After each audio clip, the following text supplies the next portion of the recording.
नमस्कार दोस्तों, मैं हूं सुरेंद्र सिंह कछवा और आप देख रहे हैं आईपा यानी all India progressive politics association. हम बात करते हैं जन सरोकार की और हम बात करते हैं समाज की विकास की, हम बात करते हैं प्रगतिशील राजनीति की। हमारे इस मंच में अभी कुछ साथीगण हैं, जानते हैं चित्रकूट में क्या क्या अभी मूलभूत समस्याएं जो जनता जूझ रही है। पहले तो स्वागत है आपका। क्या नाम है सर आपका? मेरा नाम शिव प्रकाश है। पहाड़ी निवास स्थान के साथ साथ चित्रकूट जन्मस्थली है। इस समय जो प्रगतिशील राजनीति चल रही है, जो इसमें राजनीति की तमाम समस्याएं, वर्तमान की राजनीति, क्या लगता है इस राजनीति आप लोग को संतुष्ट हैं? भारतीय जनता पार्टी से जो उम्मीदें थी, भारतीय जनता पार्टी पूर्ण रूप से उस पर खरी नहीं है। भारतीय जनता पार्टी का जो इस समय नेतृत्व है वो पूर्ण रूप से दोहरे चरित्र का नेतृत्व है। और जैसे गांव में एक कहावत है, गुड़ दिखाकर ईंटा मारो, भारतीय जनता पार्टी पूर्ण रूप से वही कार्य कर रही है। भारतीय जनता पार्टी नवयुवाओं को रोजगार देने में पूर्ण रूप से असफल है। विकास तो आप देख ही सकते हैं। हाँ, विकास में उनका एक विकास जरूर हुआ है।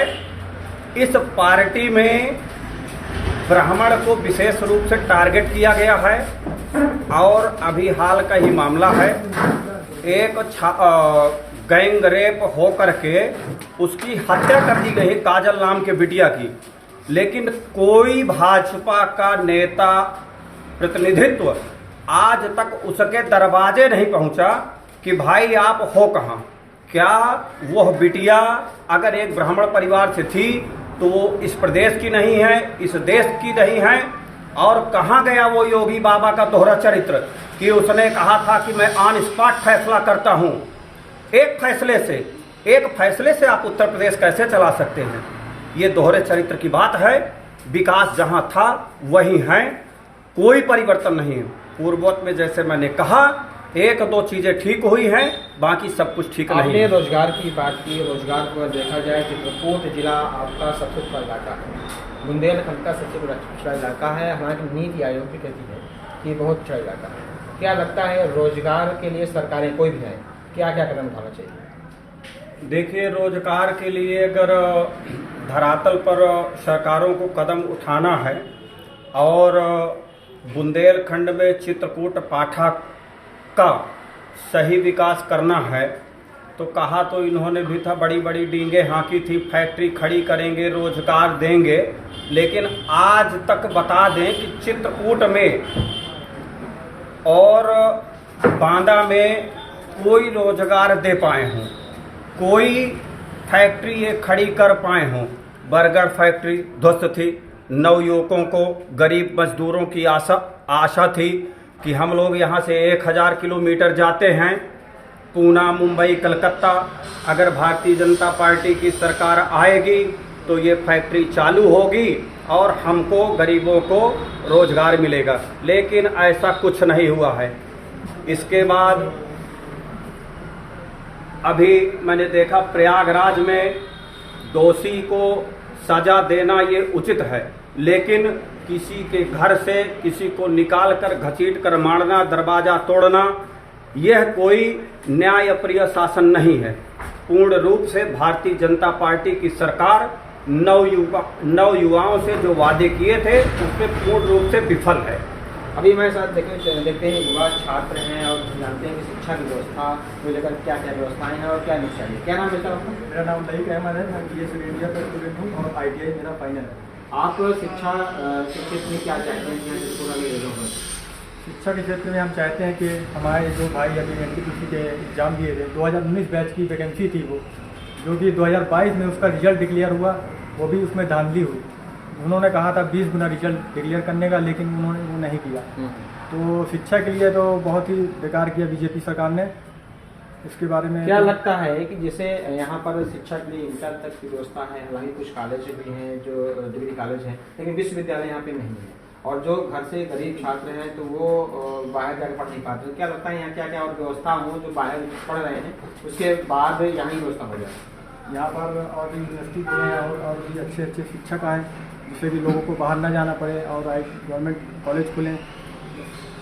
अभी हमारे साथ युवा साथी हैं, कहते हैं सभी सरकारें या तमाम दल आते हैं शिक्षा और स्वास्थ्य पर बातें करते हैं, और स्वास्थ्य पर तमाम राजनीति करती रहती है कि हम ये करेंगे वो करेंगे। क्या लगता है चित्रकूट जिले में स्वास्थ्य की व्यवस्थाओं में क्या कमी है? आप जैसे देख रहे हैं चित्रकूट पे योगी गवर्नमेंट पे अभी आपके पास खो में एक हॉस्पिटल बना है, 200 बेड का है, जिसपे सुविधाएं तो काफ़ी अच्छी हैं, लेकिन वो चालू ही नहीं हो पा रहा। माननीय मुख्यमंत्री जी यहाँ 2 बार आए, उनको हमारे द्वारा एप्लीकेशन दिया गया कि इसको जल्दी से जल्द चालू कराए।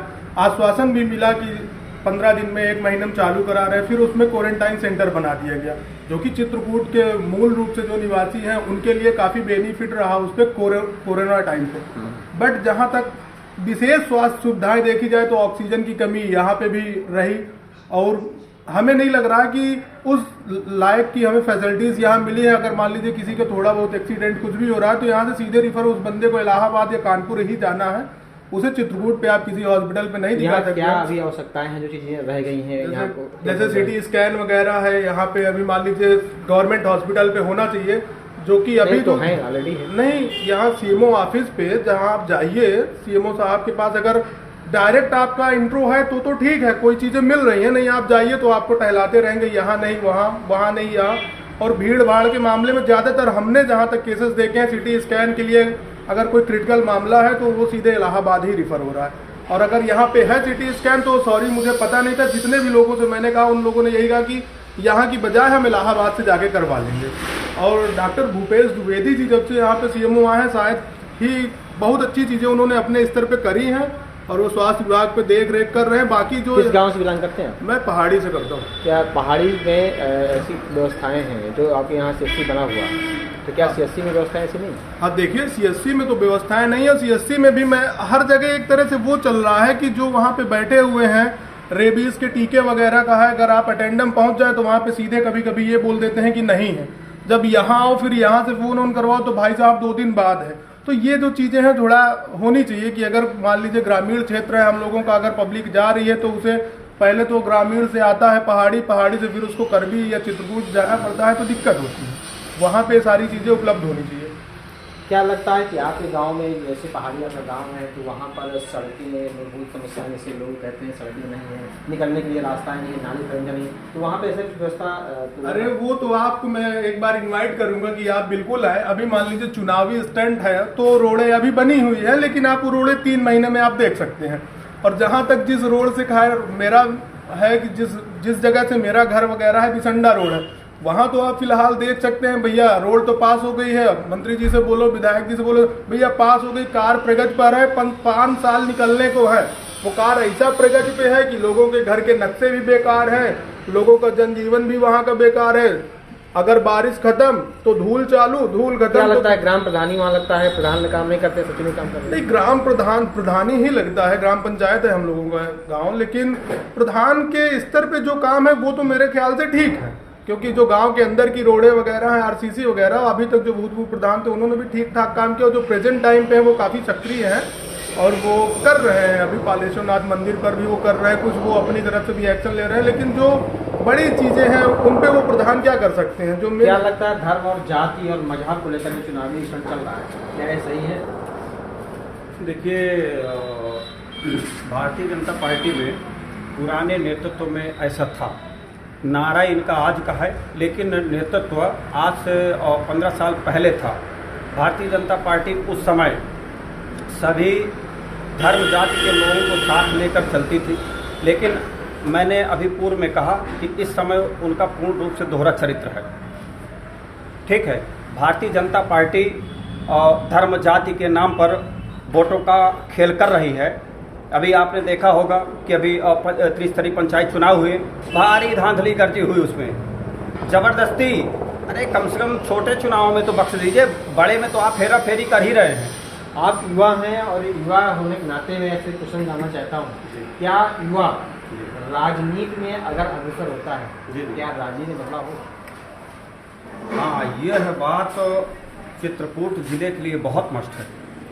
अगर कोई भी राजनैतिक पार्टी युवाओं को मौका देगी, अच्छे युवा हैं हमारे यहाँ, पूरे बुंदेलखंड में योग्य हैं, तो युवा चेहरे हर राजनीतिक पार्टी को उतारने चाहिए, क्योंकि युवा जो है वो टेक्नोलॉजी से लैस है। अब नाम नहीं लेना चाहूँगा, 70-80 साल वालों को, 65 साल वालों के रिटायरमेंट लोगों को टिकट देंगे तो कैसे, उनका तो पैरवे नहीं उठता है। 82 गांव का सफ़र करने के बाद वो थक चुकते हैं। हाँ, ये जरूर है कि विकास के नाम पर 20 रोड पे स्विमिंग पूल वगैरह बनवा दिया गया है, अच्छा है, बच्चों को खेलने काम आता है। सरकारी संस्थान से गेहूं चावल जो सरकारें दे रही हैं, कभी कभी वो भी पलट जाता है, तो बेचारे मायूस नजर आते हैं कि ये क्या हो गया, कोई कार्रवाई ना हो जाए। सरकारें, कोई भी राजनीतिक दल हो, युवाओं को मौका देना चाहिए और ज़्यादा से ज़्यादा युवाओं की भागीदारी होना चाहिए, युवाओं को उतारना चाहिए। चित्रकूट में अगर युवाओं को मौका मिला तो एक अलग स्थान मिलेगा और एक विकास का नया मुकाम मिलेगा। अभी हमारे साथ एक व्यापारी नेता हैं, जानते हैं इनसे क्या व्यापार में अभी जो कोरोना काल चल रहा था, कोरोना काल में व्यापार में कितना इफेक्ट पड़ा? इस कोरोना काल में तो बहुत सा व्यापारी आर्थिक स्थिति से ख़त्म हो चुका है और आर्थिक स्थिति उसकी बहुत कमज़ोर हो चुकी है, जिस पे उसको पुनः बिजनेस खड़ा करने पे इधर उधर से पैसे लेकर के, मदद लोगों से लेकर के अभी सरकार मदद कर रही है, सरकार कह रही है कि आप बैंकों से जाइए और कर्ज लीजिए, उसके बाद आप काम करते रहिए। नहीं, सरकार कहती बस है, ओनली मदद नहीं मिलती बैंक से, ना बैंक मैनेजर मदद करता है, बैंक वाला टहला देता है। व्यापारी एक बार में कितनी बार टहल सकता है भाई? व्यापारी टहलता रहेगा तो बिजनेस क्या करेगा? लोन वोन नहीं मिल रहा है, सिर्फ टहलाने का काम करते हैं, किसी तरह से कोई मदद नहीं मिलती। ज़्यादातर खुदरा व्यापारियों को, जो खुदरा व्यापारी है वो परेशान होता है। बहुत बहुत धन्यवाद। अभी हमारे साथ कुछ युवा साथी थे और व्यापारी थे जिनका मानना है कि चित्रकूट जिले में कोई भी सरकार आए, सबसे पहले रोजगार की बात करना चाहिए। हालांकि नेता जाते हैं गांव-गांव, तमाम वादे करते हैं, वादे कभी पूरा नहीं होता है, वादा न पूर्ण हुआ है न होगा, मानना है युवाओं का। हालांकि चित्रकूट जिला दक्षिण प्रभावित क्षेत्र होने के नाते काफ़ी पिछड़ा हुआ है और यहाँ पर सरकारों को चाहिए कि सबसे पहले युवाओं की शिक्षक व्यवस्थाओं के लिए यहाँ व्यवस्था करें। जो छात्र बाहर जाकर पढ़ाई करते हैं, कुछ तो गरीब घर से हैं जो बाहर जाने योग्य नहीं हैं और इंटर के बाद घर बैठ जाते हैं, ऐसी व्यवस्थाओं के लिए कोई भी सरकारें हैं सबसे पहले यहाँ पर विश्वविद्यालय आदि की व्यवस्था करें। ऑनलाइन तैयारी करने के लिए यहाँ कोचिंग सेंटरें डालें ताकि युवा जो देश का भविष्य है वो देश के लिए शिक्षा ग्रहण करेगा, तभी देश का भविष्य होगा। हालांकि हमारे साथी जो युवा साथी हैं उनको मानना है कि राजनीति में बदलाव करना है तो युवाओं को आगे करना होगा। आईपा मंच के लिए सुरेश सिंह कछवाहा, चित्रकूट।